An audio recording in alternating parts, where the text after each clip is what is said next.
Predator wasn't just an action movie. It was a jungle myth disguised as a muscle fantasy that accidentally became philosophy.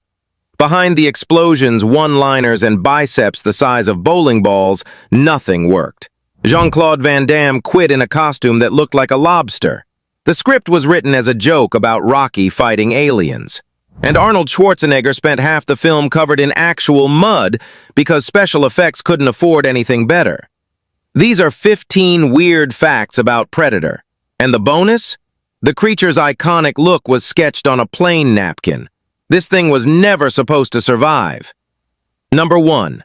The script started as a joke about Stallone running out of enemies. Predator didn't begin with a vision. It began with someone asking, "Who's left for Rocky to fight?"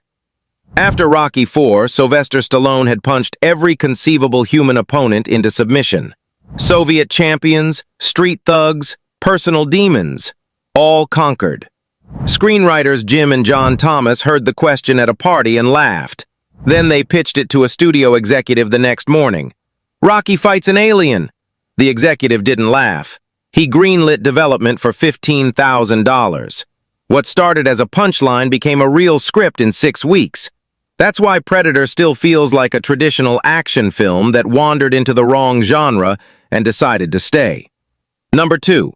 Jean-Claude Van Damme was cast as the Predator and hated every second. The original Predator design looked nothing like the final creature. It was red, it had backward-bending legs, and it stood barely over 6 feet tall because Jean-Claude Van Damme was inside the suit. Van Damme had been promised martial arts glory, spinning kicks, acrobatic leaps, showcasing his skills on screen. Instead, he was buried in foam latex, invisible, sweating through 12-hour shoots in 110-degree Mexican heat. He lasted 2 days before demanding script changes. The producers refused. Van Damme walked off set, and the entire production collapsed for 3 weeks while the studio debated canceling the film. Sometimes the worst day on set is the only reason a franchise exists. Number 3. The jungle wasn't a location, it was an enemy. Shooting in Palenque, Mexico meant dealing with an environment that actively fought back. Temperatures exceeded 110 degrees Fahrenheit daily. Rain destroyed equipment without warning. Insects swarmed cameras. Actors lost 8 to 10 pounds per week from dehydration. Carl Weathers' dreadlocks attracted so many bugs, the makeup team sprayed them with repellent between takes. Cameras fogged. Electronics short-circuited. The Steadicam operator collapsed twice. That's exactly why the jungle feels alive in the final film, because it wasn't cooperating with the production. It was attacking it. Number 4. Stan Winston designed the Predator's face on a flight with James Cameron. After Van Damme's exit, the studio gave Stan Winston one directive: fix this. Winston had 4 weeks to redesign an entire creature from scratch. He flew to Japan for inspiration, sat next to James Cameron on the return flight, and showed him sketches. Cameron looked at the mandibles and said, "I've always wanted to see something with mandibles." Winston drew the iconic face on a cocktail napkin at 30,000 feet. That napkin is now in a private collection worth over $100,000. One sentence from James Cameron created a design that's been copied, parodied, and referenced for nearly 4 decades. Number 5. Kevin Peter Hall was 7'2", and the suit still didn't fit. The new Predator suit was built for someone massive. Kevin Peter Hall stood 7 feet 2 inches tall, weighed 220 pounds, and had played monsters before. He seemed perfect. Except the suit added another 8 inches of height and 40 pounds of weight. Hall couldn't see through the mask. He rehearsed movements blindfolded for 2 weeks. During the helicopter chase, Hall tripped over a vine and fell 12 feet into a ravine. The crew thought he was dead. He climbed back up, adjusted the mask, and finished the scene.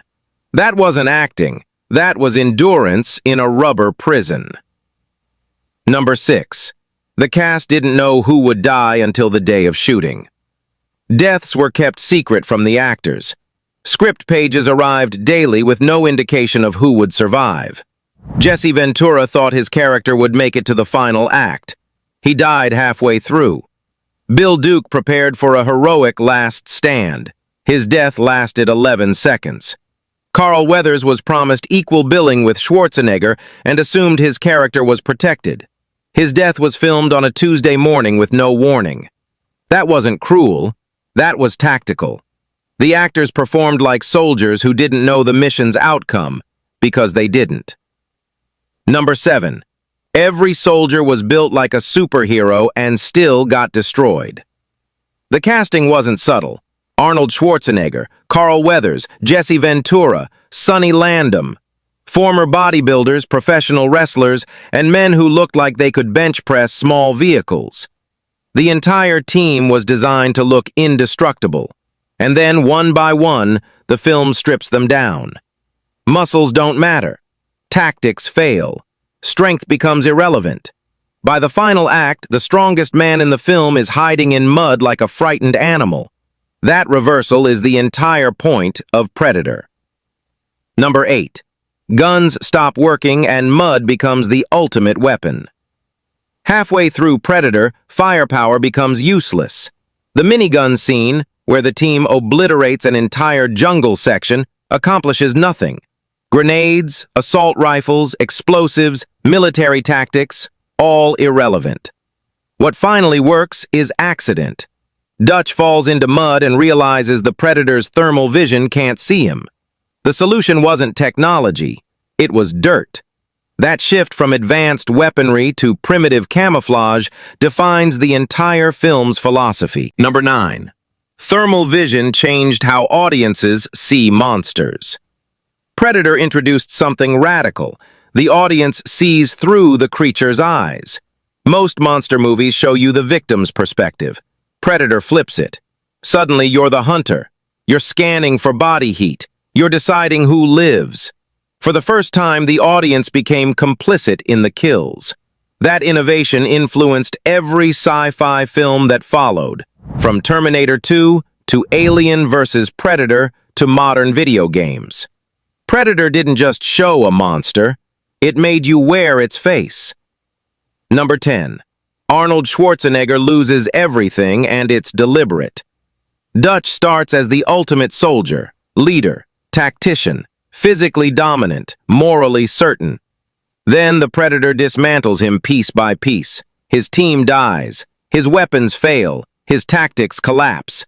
By the final confrontation, Dutch is alone, shirtless, covered in mud, setting traps with sticks and vines. The strongest man in the film becomes the weakest creature in the jungle. That transformation is the heart of Predator. Strength replaced by adaptation. Number 11. The final fight isn't combat, it's a primitive ritual. No guns, no grenades, no modern technology. Just fire, rope, logs, and patience. The final battle feels less like military action and more like a prehistoric ambush. Dutch doesn't outfight the Predator. He outthinks it using tools older than civilization itself. Caveman versus God. That's not an action climax. That's a survival parable. Number 12. The Predator follows rules and humans don't. The Predator has a code. It doesn't kill unarmed opponents. It doesn't shoot from safe distances. It hunts face to face, hand to hand, because honor matters more than efficiency.